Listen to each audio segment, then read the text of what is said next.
Ja, hej og velkommen til. Foran jer kan I se Troels Ørum Andersen, a.k.a. Trowels, som har valgt at tage udfordringen op og spise en hel habanero chili. Efter at have set undertegnet og Jesper Rainbow gøre det, mener han selv, at vi overdriver, og derfor så tror han kan gøre det bedre, hvilket han muligvis også kan. Men summa summarum er, at han har tænkt sig at spise den her habanero, der ligger foran ham. Til de uvidende kan det nævnes, at på chili-skalaen, der ligger den med en styrke på mellem 200.000 og 300.000.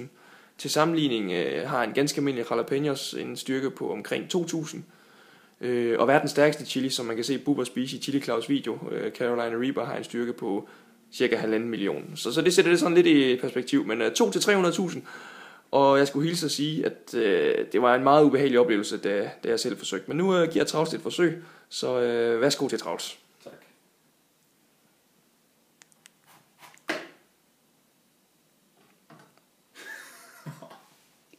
I munden og tyk, godt igennem, og så synk.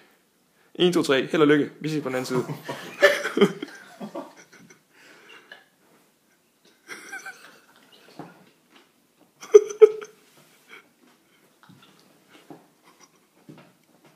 Synk det.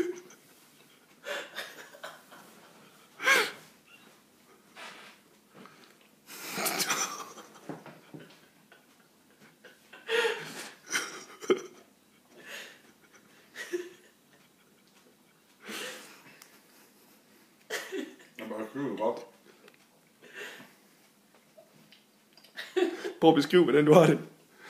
Nu skal ned.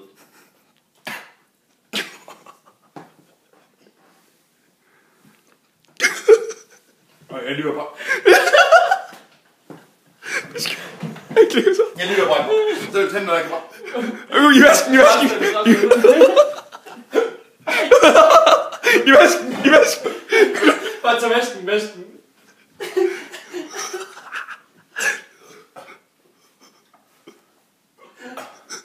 Beskriv, hvordan du har det. Beskriv det. Hvor er der helvede det?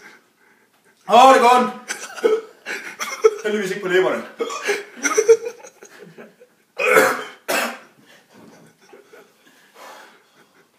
Er det ved, hvordan har du det ellers sådan andre steder i kroppen? Hold lort. Og jeg kan mærke, det bliver værre. Ej, det går ondt.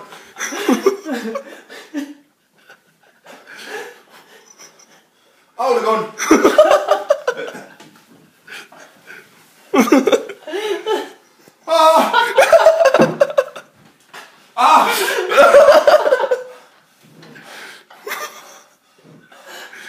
Løber dine øjne i Jeg vand? skal have noget.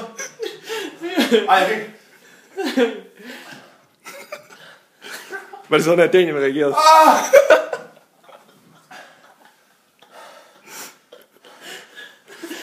Ej, det går. Det er nede i spillet.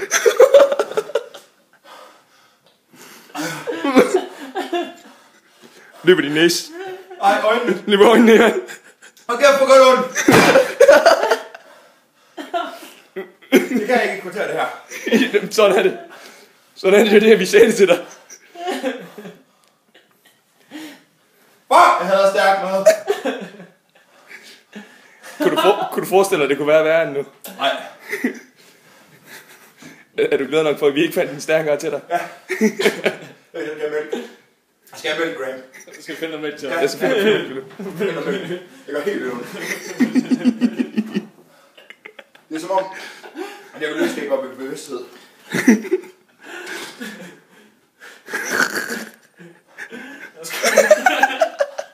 Slå dig løs. Ej, du skal hælde op. Hælde op til dig. Jeg summer i fingrene. Det er fint. Ej, du ser allerede ud til at have det bedre nu. Er det bare fake, eller? Ej, nu hjælper mælken.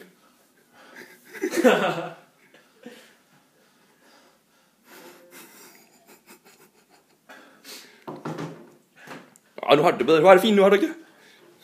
Det går til helvede det. Nu kommer det i bølger.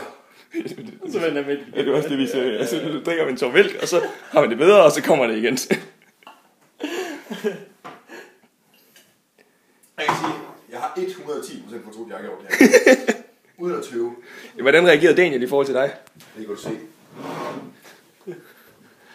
Skal du have mere mælk? Hvem skal mere? Hvor går det brænder? Det kan jeg ikke importere det her. Jamen, så så bræk dig eller sådan, den, jeg ved ikke lige. Nej, det skulle jeg lige så til sig sammen, skulle jeg. Er det helt perfekt, det her? Jeg skal stadig lidt. Jamen, jeg troede seriøst ikke, vi ville knække dig med den der habanero der. Jeg troede, vi skulle have noget stærkere. Det skulle vi så ikke. Jeg glæder mig til at se den igen, den her video.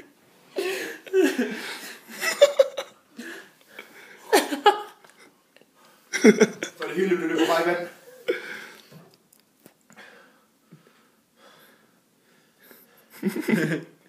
Hvordan har du det nu? Jeg har det fuldstændig så dårligt. Nå, så du er ikke, det er ikke sådan 99% af, hvad det var før, eller?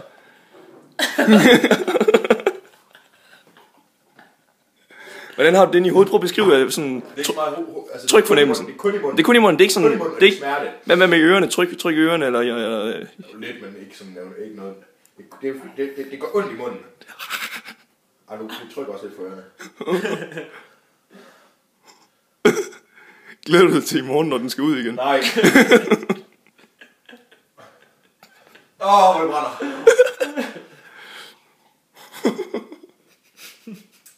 Fanden med ikke særlig koldt, det her mælk. Har du ikke noget skyr eller noget yoghurt til ham eller sådan noget? Skal du have noget yoghurt? Ja. Jeg skal have alle mælkeprodukter.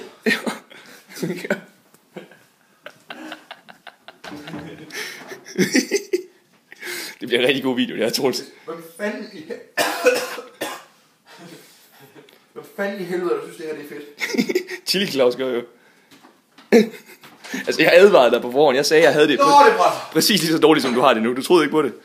Det er simpelthen 100% ubehageligt. Får du ikke bare lidt nydelse ud af det? Bare lidt nydelse.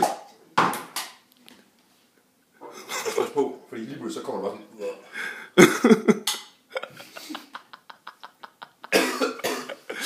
Du får lige noget skyr nu af Ramp. Spis masser af det. Er det meget koldt? Det skal være koldt. Det er koldt. Det tror jeg, ja. Nej. Hvad fanden er det godt temperatur, du har i køleskabet? Spis det nu, det hjælper, Travls. Ja, men det er fandme nærmest lunken. Travls, spis det nu. Vil du gerne have det til at gå over, så spis det. Jamen det gør jeg også, og det hjælper også. Det var det. Det gør røv ondt i munden.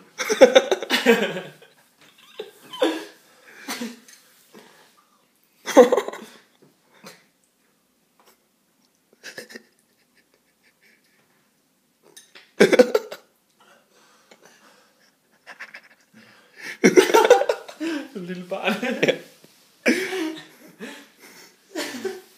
begynder så småt at brænde på læberne. Jeg sprayede det med tungen. Hvor gør det ondt.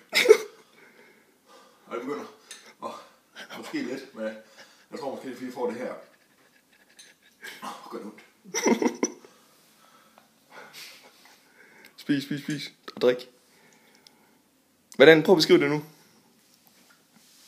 En forfærdelig smerte. Jamen det værste, det ser ud som det værste, jeg er gået over. Det er måske ikke rigtigt, eller hvad? Det gør stadigvæk rigtig ondt. Det værste jeg er gået over. Ja, ikke? Jeg tror måske, altså, det er på grund af det her. Jamen nu går det kun én vej, og det går sådan ret hurtigt nu. Nu bliver det bedre. Det var virkelig, det var det værste. Det var det altså starten med. Der følte jeg sådan, det her, det kan ikke klare i 30 sekunder. Men jeg bare glad valg. Men også bare, jeg ville tygge den så godt. Jeg tykkede den virkelig godt. Ja. Men jeg tykkede den næsten så godt, at jeg nåede at få det rigtig dårligt. Jamen prøv lige at beskrive til seerne, altså, som måske tvivler på det her. Hvor meget af det, du lige gjorde nu, var skuespil? Intet overhovedet. Så det var 100%. Det værste, det var... Altså lige nu er jeg, sådan, jeg er meget bange for edderkopper. Ja. Og den der habanero inde i mit hoved, det er sådan, jeg har ikke lyst til...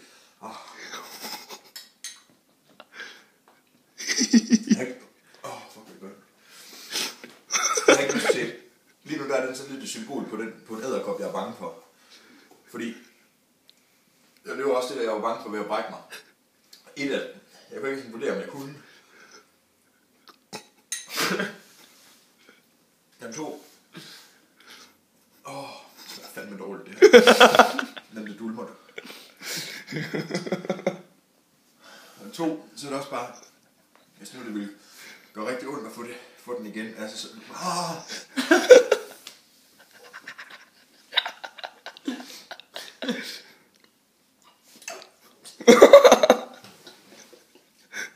brække dig. Hvad er det for et køleskab? Du har det temperatur, du har i et køleskab. Har du en isterning? Jeg vil rigtig gerne have en isterning. Det skal være koldt. Ej, hvor gør du nu? Det trykker ikke i hovedet, eller hvad? Nej, det trykker ikke i hovedet. Det er ikke. Det er kun, det er bare ondt i munden.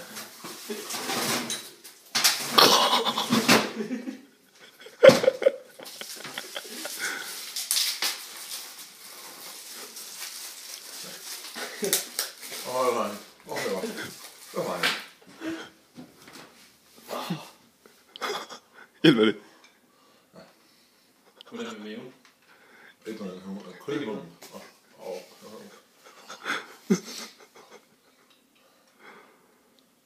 Jamen, vi er enige om, at nu er den nede på sådan 70% nu, ikke? Jeg håber, at jeg gør noget. Ja, men altså, de 100% det er væk nu, altså nu går det kun en vej. Men det var... Jeg har aldrig prøvet det. Nu var den også meget stor. Nu var det, jeg tænker, at jeg ville have den fulde effekt ud af den. Jamen, det er også kun godt. Det... Jeg tykkede den rigtig meget. Så meget, jeg synes, jeg er ikke særlig behageligt at få et surt opstød af det chili der. Jamen, sådan vil du komme til at få det resten af aftenen. Altså, hver gang du sådan slår en bøvs eller sådan noget, så kommer det sådan, ikke?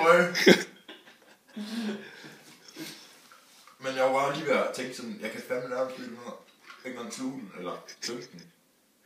Fordi jeg allerede havde det sådan. Og begyndte det allerede der, da du havde den i munden? Ej, jeg tykkede den rigtig godt. Okay.